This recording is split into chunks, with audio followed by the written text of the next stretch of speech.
time has been way off for a long time. So I always have to check. And I just want to know, you guys know how I am. How do you guys do that without crying? You know, I get emotional. And I have to hold it in and try to get it together. To the Greater Muskegon Women's Club, I wanted to say thank you for the opportunity.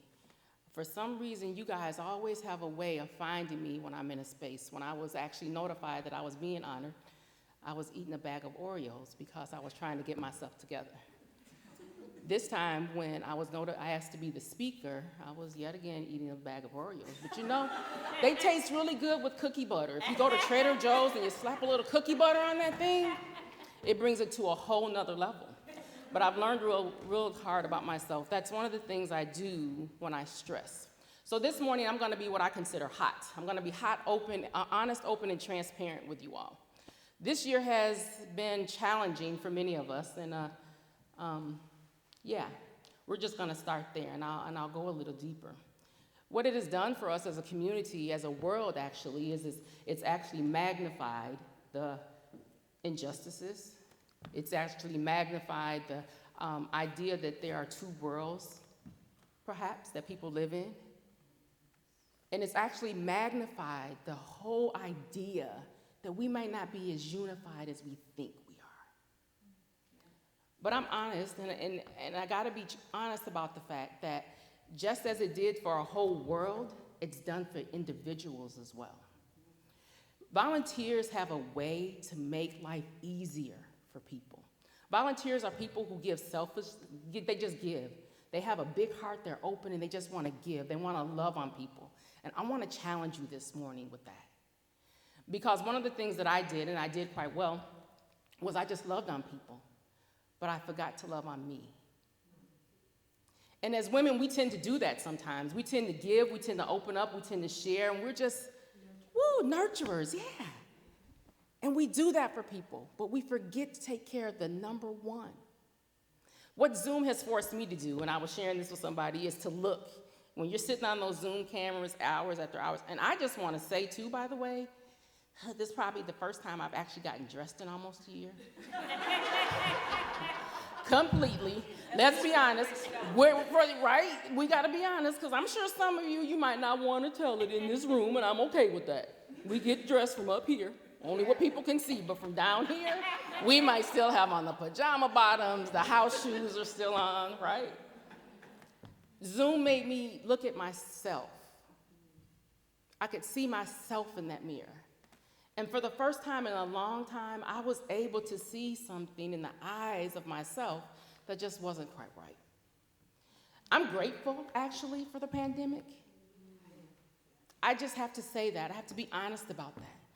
And I'm grateful for the pandemic because it forced me to love me. It forced me to get to spend time with myself. It forced me to love on friends who I found after November 8th were real. When I lost that election, it became painfully obvious to me who was for Kim Sims and who was not. So it forced me and it allowed me an opportunity to love on those who were real and loved on me, and to love on myself. So last year, around the same time, we were actually in Hawaii. And it was probably at one of the most low points in my life, I'll be candid. I've always battled depression, I've always kind of struggled with it.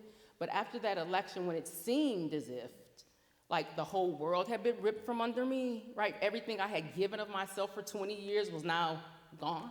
And some of the people that I considered friends were now gone. I remember being in Hawaii and coming out of the airport, and we're in Kona, and like the community or the what do I want to say? The residents, they live up in the hills.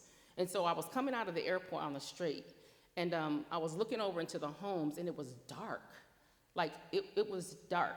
And I could tell it was raining on one side, but there was this space on the other side, like literal, straight line. There was a space on the other side where the light was shining through, and there was a rainbow shooting from and I'm sitting there, and I was like, I think you're speaking to me. I think there's something there. And I remember I told my husband, stop, I gotta take a picture of this. And he's like, what, there are people, just stop the car. And I jumped out of the car and I took a picture of it, and it's that picture that has kind of brought me through. I should have brought it to share with you guys because it's really quite fascinating. And I believe what was being told to me at that time, and one of the things that I want to share with you all this morning is no matter what's happening all around you, there's hope, right? There's hope in that sun, that rainbow, that promise is still there. We just have to get ourselves in a position where we're not so busy and we miss it and we don't see it. The Muskegon County is a wonderful space. We're so blessed. And it's one of the things that, quite honestly, I took for granted for a long time. But as I continue, because people still call me, and so I was still Zooming in many other communities who were really struggling after the world watched for 8 minutes a man lose his life. And I was being called to the table to talk to some of the communities on these conversations and try to help some of these communities through this challenging time when there was so much chaos that was erupting in their communities, and they didn't know what to do with it. So I was being called into those spaces and to talk to these council members and to work with these mayors and police chiefs and to try to help them figure out what to do. And it dawned on me, I'm working for other communities. This isn't a problem in my home. Not that it's not a problem. We didn't have violence. Are there issues as a community that we need to address? Absolutely. Are we addressing them? Absolutely. But it's the volunteers now that I believe are the essential workers. Volunteers in this community are the unsung heroes. They're the ones that, as Kathy spoke to, make the dollars stretch and go further. They're the ones that connect the services that an agency may have to the people who need that service, right? They're the glue. The volunteer sector in our community is amazing. And I wouldn't trade it for the world. Took it for granted? I'm sorry. But I am so proud to be a resident of Muskegon County. It's awesome. So one of the things that I want to challenge you all with this morning as you continue to grow, because the world has forever changed, I believe, to what we know it to be. We all watch, and I'm not the most patriotic person. I'll have to put it out there. There are some things that I struggle with, right, because of the history of my people. So there are some things that I struggle with, but I tell you, when I watched our capital being converged on in such a way, I was broke. It broke even me, right? We can all have our differences, and it's okay. But to be respectful and treat each other in a humane way is the key. And it may sound cliche to some, love is the answer. Love in spite of our differences, right? I wear a mask, you don't. I still love you. We can get past it, right? And I was just sharing with Nancy, so this is the first time I have eaten in a public space in over a year,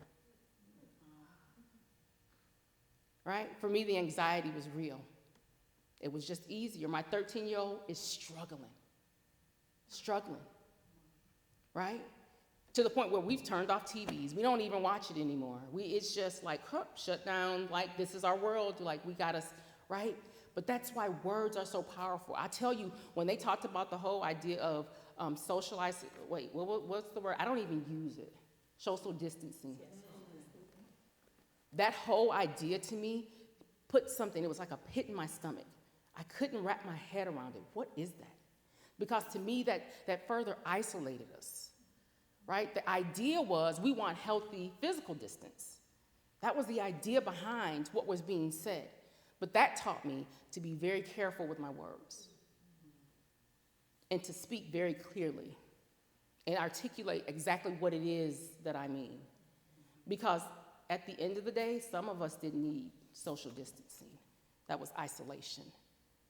And it created something for some of our minds that was detrimental. I'm just being honest. Never our intent, I'm sure. But I want to go further with that because, again, the volunteers are going to be the ones that are now going to deal with people that are connecting the services to the community that need the services, right, as we come to the other side of this pandemic. I want to say to yourself, take care of yourself. Learn as much as you can about the community that you're looking to serve, because I do not want to see an incident in Muskegon County.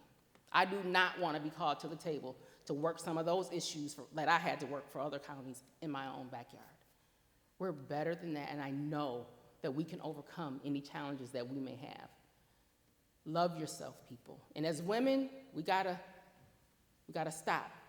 I was blessed to last week listen to Dr. Bernice Scott King talk, and it was an amazing conversation that she had.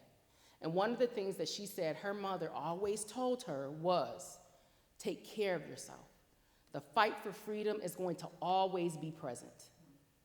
Always be present. Take care of yourself so you're stronger to be able to fight it, and then come back, rest, and then go fight it again. So I want to implore on you all, take care of yourself, right? So that we're always ready to fight the fight. Thank you all again so much for the opportunity. Thank you so much for the honor. And Nancy, we weren't sure that I was going to make it this morning, but I'm here. And again, I just always want to say to you all, thank you. Keep doing the great work you're doing. I can't wait to be able to get kids on pianos in this space. That is going to be amazing. Please let me know, and I will bring kids personally. Right? Because it's so needed, right? But that's your heart. That's your heart opening up to give to a community. And it's beautiful. That's what we do. So thank you all again for the opportunity. Thank you. I love you. Right? There are some powerful women in our space that I have the honor to stand behind. And I just want to say thank you, you all. I've had the privilege of this one right here, Ms. Zanetta. We cried together. She was the attorney when I was at the city. She could probably, not that we would, but we cried together, we shared together. She counseled me through some really tough spots. Thank you. I had the privilege for this one over here, and this is why I said we're just all connected, right? Her thing was, everyone else has a commission in the state of Michigan. Why don't we have one for African Americans in the state of Michigan? I said, you know what, that's a good question. And she didn't mention it in her as she spoke, but she championed that. And it was an honor to get on the phone and go through my little Rolodex of people like, hey, listen, this is what needs to happen. Hey, listen, we need to look at this. Hey, listen, let's talk about this. Hey, listen, it was an honor to be able to support her in that way. And now